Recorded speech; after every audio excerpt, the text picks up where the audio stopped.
Hi, this is Tim of the 1916 Company. Welcome and thanks for logging on. If you love this watch, email us, Team Mosso at the1916company.com for purchase pricing and availability questions regarding this watch.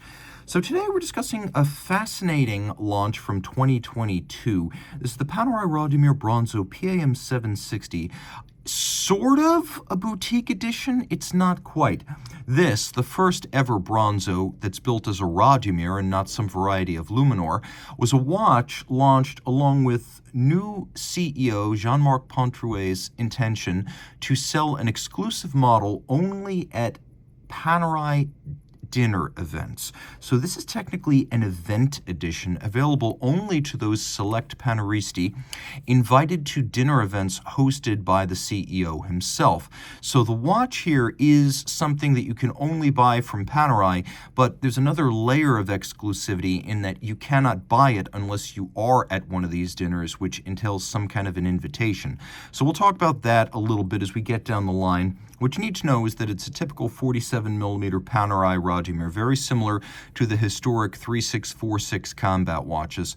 And so in terms of its shape and its size, that is the reference. But with the bronze case, a modern tradition at Panerai, these have only really been part of the collection since the PAM00760, but it's designed to evoke the nautical heritage of Panerai, which of course has its roots in the Italian Navy's pioneering amphibious combat forces of the 30s and 40s. 47 in diameter, it is 15.7 millimeters thick with a plexiglass crystal for historical purposes. 55 millimeters from Lug-to-Lug. It uses a 26 millimeter wide strap.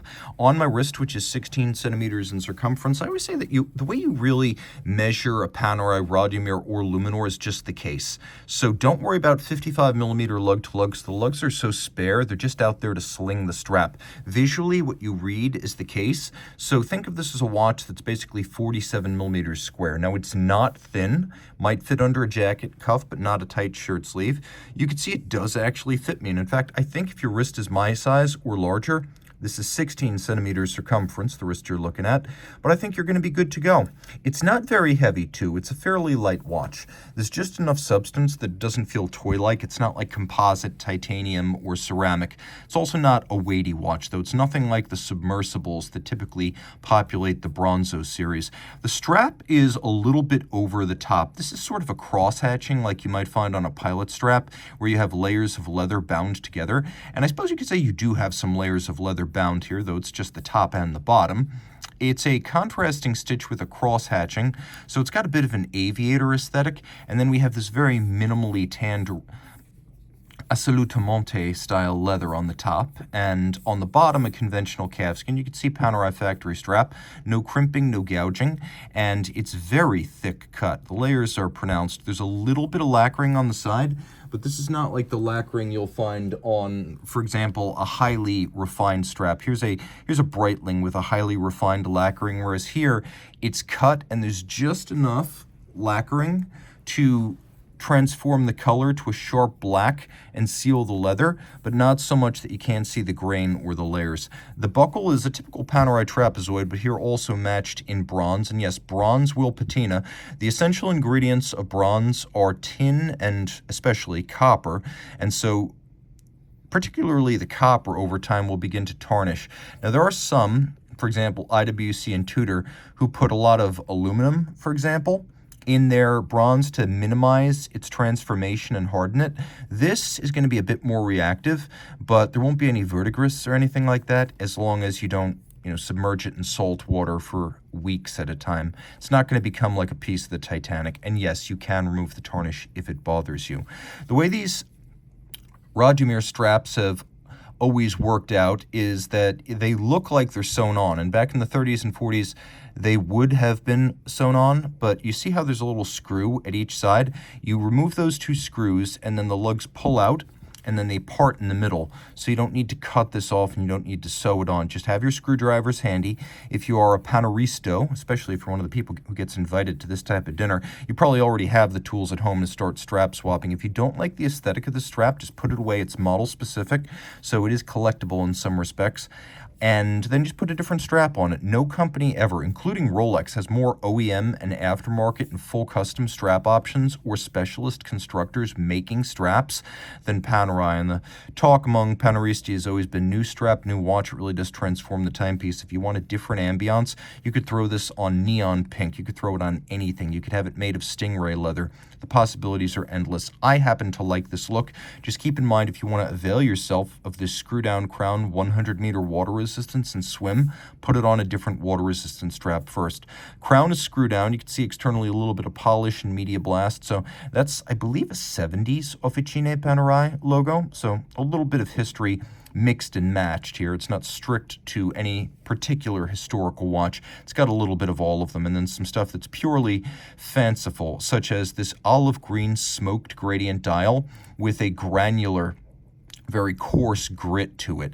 It is a sandwich dial, which is a traditional Panerai element dating back to the 1930s. Originally, watches that looked like this in the Panerai catalog would have been watches actually made by Rolex for Panerai and then modified by Panerai, with the dial and the lume typically being the element of which Panerai contributed the most physical firmament. So historically, Radiomir was a radium-based luminescent paint, not a model. Today we call something that looks like this a Radiomir. Back then it was the 3646, and Radiomir was the luminescent material. Over time, radium and tritium-based lume will degrade, not the actual radioactive element, but the phosphorescent element added to the paint, and so you'll get a little bit of a off-white kind of cream or brown like this lume here. So some people feel this patina is controversial, and I'm one of them, but if it's an attractive complementary color on a watch that is absolutely not designed to be some sort of historical re-edition, then I'm more okay with it. It does fit the color palette, nicely matching the olive green and the bronze. We have blued hands at center.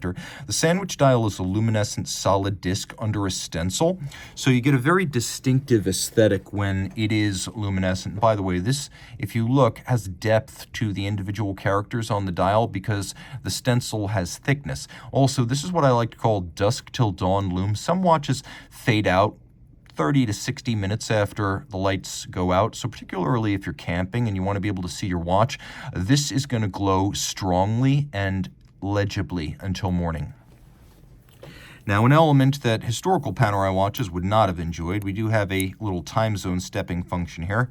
So if you are traveling with your watch, you can move the hour hand without displacing the minute hand. That is a useful feature, especially for travelers. Of course, we do have the ability to pull the crown out all the way and set. Now, you'll note on the back that this doesn't hack the movement, but in the absence of any kind of seconds subdial, that's not really a compromise. I did mention this is a plexiglass crystal. The originals would have featured plexiglass, and so does this one. So the idea here is that you get that lovely off-axis distortion. It's easy to remove scratches. Anything short of a gouging can generally be taken out by a watchmaker with an abrasive, sort of like a pencil eraser. But the watch does come with a extra plexiglass that's pretty characteristic of Panerai watches that ship with a thermoplastic. So there is another one in the box for the watch. On the back, we've got one of Panerai's manufacture movements, and so this is made in their Neuchâtel facility. We have 2 barrels, 72 hours of power reserve, manual wind, a 3 Hz beat rate, 21 pivot joules, and then you can see that it features a full balance bridge and a free-sprung balance, which make it very shock tolerant, and the free-sprung balance allows for very precise adjustment. You can see that the case back is made of titanium. There's a reason for that. Bronze in direct contact with the skin on some arms will cause an allergic reaction, so making the entire contact point grade 5 titanium, which is inert and bioneutral. That's the plan right here. Now, this is a slightly more evolved version of P3000, which features these individual finger bridges. The original versions did not have that.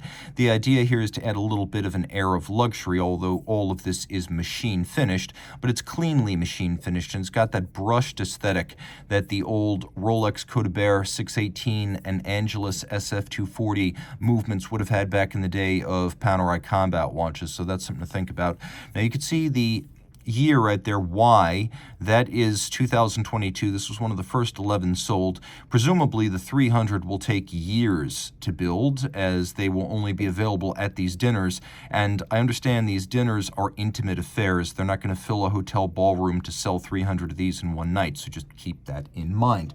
A really cool watch on a lot of levels, something you will not see too often, something that you may not have the opportunity to purchase in person. Not everyone can make it to these dinners, even if they have the means and the clearance to do so. So a really fun way to be part of the club without having to rub shoulders with the bros. This is the Radiomir Bronzo PAM00760, the event edition. Reach out to Team Mosso at the 1916company.com for purchase and pricing details.